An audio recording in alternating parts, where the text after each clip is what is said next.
Hey there, and welcome to Viewpoint Christian Academy, where we've been helping families meet their Christian education goals since 1984.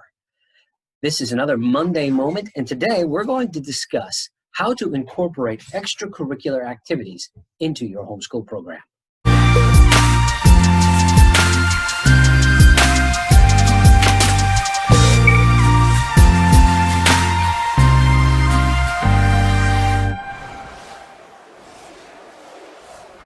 One of the struggles that many people who are homeschooling or schooling in their own home, whether it's through a private academy like Viewpoint or just homeschooling on their own, is how to incorporate extracurricular activities into their school program. Now, students in a big school or a big public school oftentimes will have teachers dedicated just to helping the students in their art or their music or drama and a variety of other classes. But how can a parent who is taking on this responsibility and keeping their children at home, how can they successfully incorporate some of these things? If you don't have the budgets for it, if you don't have the staffing or the resources or even the expertise. Well, in this video, I want to try to give you some tips and some tricks as to how to help you to expand your child's talents and abilities. Now, the Bible tells us very clearly in parables that Jesus told that when he gave a talent to one man, and then another talent, some more talents to another, and then to a third, that the two who went and increased their talents and put them to use were blessed of the Lord. He said, well done. But the one who took it and hid it and buried it and didn't do anything with it, that one was not blessed of the Lord. And God does not like it when we bury our talents, and he doesn't want our children to bury those either. So how can we encourage our children to expand their talents, to increase their abilities, and to incorporate that and to use that for the kingdom of God? Well, in this video, we're going to talk about a few different areas. There are many areas, but today we're going to focus on art, physical education, music, and field trips. So those are four areas that we want to focus on today. And let's touch on these one at a time. Let's start with art.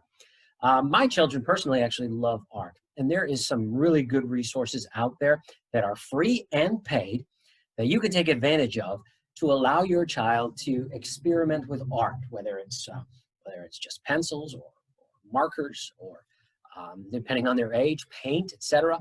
I have one daughter who loves to paint, and she will oftentimes find video tutorials and practice her painting and try to learn new techniques and incorporate those things. She's tried many different mediums, and watercolor and acrylics and pastels and various things. So we have encouraged her, well, do that. Sit down right now and do that. And we're trying to help her in that area. You can do the same thing. A lot of resources on YouTube in that area, but there are also art services and art teachers. You might even find it a subscription-based service that you want to use. But you say, I don't have the money for that. Well, that's okay.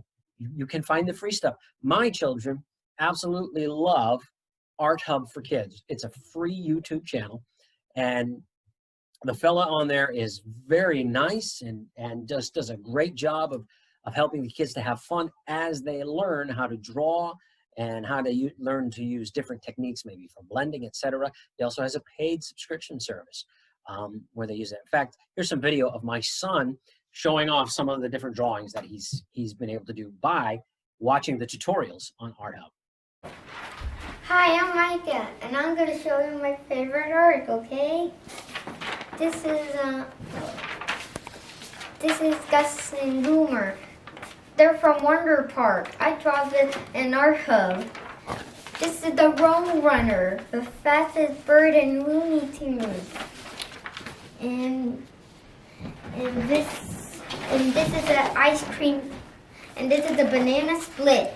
It's so good, isn't it? Yeah, where'd you learn how to do all these drawings? Well, in Art Hub. Some of them not, but they're kind of good. Yeah, great job. Thanks, Micah.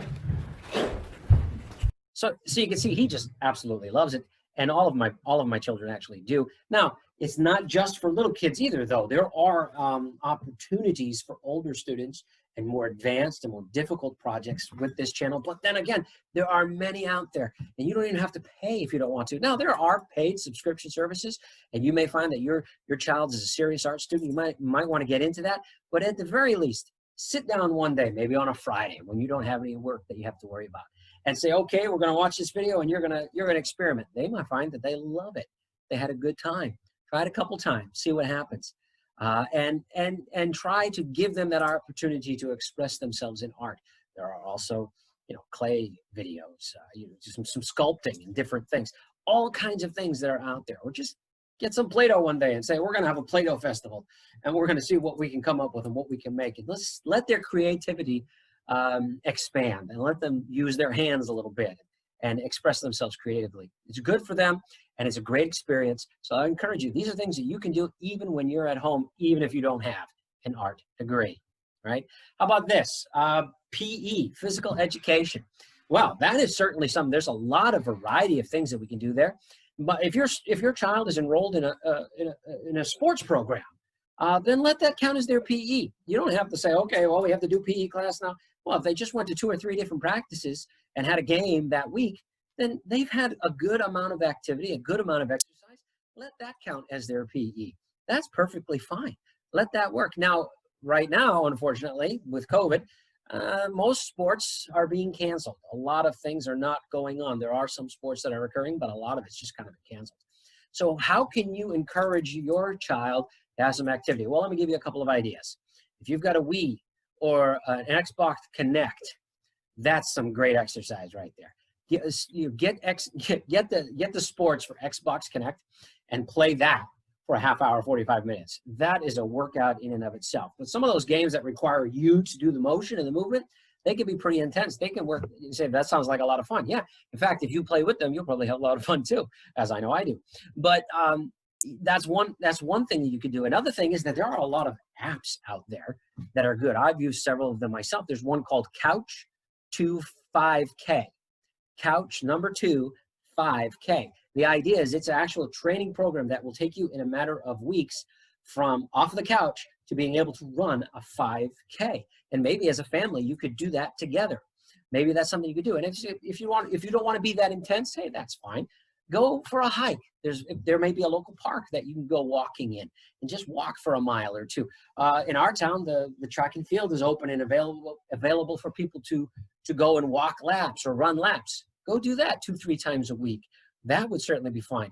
And if you're wanting to expand it and do a little bit more, there are other apps that you can follow that will put you on a daily schedule of activity and exercise that your family could probably incorporate and work with. Also, there are YouTube channels. In fact, I'll include a link in the description of this video of a great YouTube video that I have used a lot over the years, where there's a gentleman who leads children in some great exercises, some great calisthenics. And that's a YouTube video that you can use there. Now, all kinds of opportunities for that to occur, but just encourage your children to get up and get moving. You don't need a degree in PE. You don't need a degree in health and fitness. All you need is the ability to motivate them to get up and get moving, come up with a plan, or do something regularly with them. All right, let's talk about music, because music is a great extracurricular activity. Now, I would say that the #1 area for expressing musical talents and abilities should be not only in your home. Let's say that in your home, your children should be encouraged to sing and to play their instruments. But secondly, church. Boy, it would be great if your child had the motivation and the opportunity to present music, or we could call it a recital, or we could call it a presentation of trying to bless other people with the talents that they have been given. But in order to be able to do that, they have to be able to what? Practice and learn, right? So let me encourage you, develop a schedule for practicing.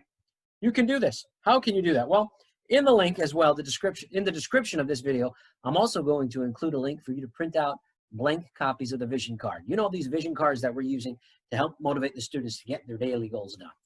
Use those to help encourage them and motivate them to practice their instruments regularly. That's a great tool that you can use and say, okay, you're going to practice this page, and then you'll do this and that. Encourage them with that. Maybe as a family together, you'll sing. Boy, that's a great thing. Our family has at times practiced songs that we did as special presentations at church. So every night we would practice singing that together. And that was an opportunity for us to introduce and encourage them to use their abilities and talents and to sing for the Lord. I would encourage you to do the same thing. Find out what works for your family. You know, you might not be the most musically inclined family, and that's okay. But there are all kinds of opportunities to be able to express talents and abilities through music, and the church is thankfully one of the greatest opportunities to be able to do so. So take advantage of that. All right, one last category that we're going to talk about real quickly is that of field trips. Let's talk about field trips. Now, field trips, usually you do that with a school or you do that with a group, but right now that's pretty tough to do. We last week or recently tried to do a field trip over to the apple orchard, but I called and said, could I bring a group? And they said, no, sorry, we're not doing groups. So field trips, scheduling them in the era of COVID is pretty difficult, but mom and dad, you can come up with some creative ways to be able to take your children on excursions to help expand their learning and to help expand their opportunities. Well, you say, well, I don't live near any museums. That's okay. I don't live near any interesting historical sites. That's okay.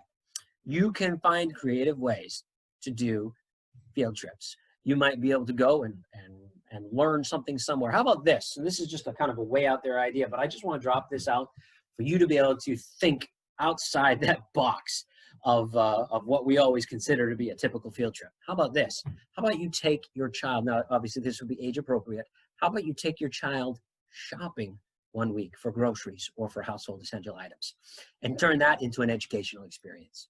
That would be very practical and very pragmatic. My wife is a couponer. And so when she goes shopping, it's a big deal. And she uses coupons and all this kind of stuff. She comes back with $5,000 worth of stuff and she paid 2 cents for it, kind of thing. But you could take your child and actually at this age show them how to shop. Those decimals and those fractions and those things that you're learning. This says it's 2 for $5. Well, how do you figure that out? This says it's $3.99, but you also have to pay that 6.25% tax on certain items. How about this? So you can turn that shopping experience into an educational experience and give them some real practical life skills as well. And then just enjoy that time and then go out and get an ice cream cone when you're done or something. I don't know. But you can enjoy that. So I would encourage you, take advantage of the opportunities that you have on a practical level to be able to turn outings into learning opportunities. And there's so many other things that you can do. And just pray and ask the Lord to give you some creativity in that area as to how you can help expand your child's learning program and learning process through some of these things. One last thing that I would like to recommend and suggest to you, and more details about this are available at the website. You'll see it listed in the description as well, globalchristianed.com. Global Christian Educators Association is an organization that I'm proud to be a part of, and one of our endeavors at the Global Christian Educators Association is to provide students in Christian schools and homeschools the opportunity to come together in a competition format to be encouraged in the things of the Lord and also to develop their leadership skills and their individual talents. We have over 120, close to 130 different categories of competition that the students can participate in. We had a virtual conference last year because of COVID. This year, by the grace of God, we're hoping to have actual in the spring and in summer of 2021, have some actual gatherings and competitions where the students will come together, compete, and have fellowship and be challenged in the things of God. That is a great opportunity to prepare for and to think in advance and say, you know what, as a student in a Christian school or homeschool, I can use my talents and abilities for the Lord and I can develop my leadership skills. And the Global Youth Conference that is put on by Global Christian Educators Association is a fantastic opportunity for that. I would encourage you to take a look at that and check it out. Hey, as always, if you have any questions, don't hesitate to reach out and talk to us. We're here to help you. We're here to support you and to help you be successful in your endeavor this year. If you like this video, hey, give it a thumbs up, will you? And if you haven't already done so, be sure to subscribe to our channel so you don't miss any of our great content. Thank you, guys. Have a great week.